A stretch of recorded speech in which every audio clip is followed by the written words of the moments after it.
Bonjour à tous, la suite de nos vidéos de formation WordPress. Alors aujourd'hui je voulais vous faire découvrir un petit peu à l'étape où nous en sommes, c'est-à-dire que notre site est installé et sécurisé. Je voulais vous faire comprendre un petit peu le fonctionnement de WordPress. Alors tout d'abord nous sommes sur le panneau de contrôle.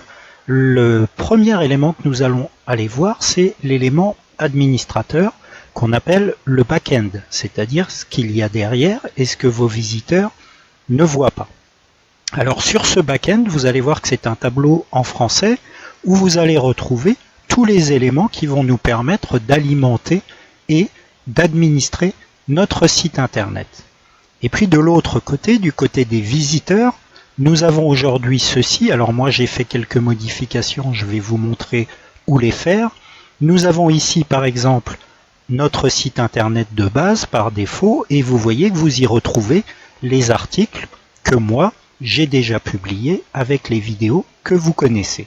Donc je répète, d'un côté l'administration de notre site internet, il n'y a que nous qui avons accès à cette administration, et de l'autre côté notre site internet. Alors quand je vous disais, j'ai déjà fait quelques modifications, par exemple à cette étape on nous propose de personnaliser notre site par défaut. Alors la connexion est un peu lente aujourd'hui. Voilà, tout simplement, on nous propose de façon assez facile de gérer l'identité de notre site. Vous voyez que le titre de notre site, il est ici. Vous pouvez vous amuser à le changer. Je crée mon site internet avec un slogan. Créez votre site internet avec WordPress. Je n'oublie pas de publier ou d'enregistrer mes modifications. Alors là, je vais volontairement ajouter un point 4 points d'interrogation pour que vous compreniez. Je publie mes modifications. Je reviens sur la partie visiteur. Alors moi, sous Windows, je fais CTRL F5 et mon site internet va se mettre à jour quasi instantanément. Vous voyez bien apparaître ici les points d'interrogation. Alors je vais vous inviter à visiter un petit peu l'administration de votre site, à être un petit peu curieux.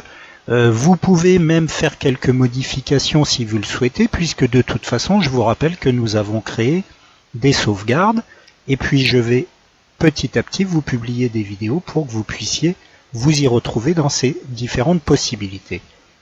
Alors peut-être que certains vont me dire, mais alors on va tous avoir le même site internet avec ce superbe visuel de pots de plantes grasses, etc., etc.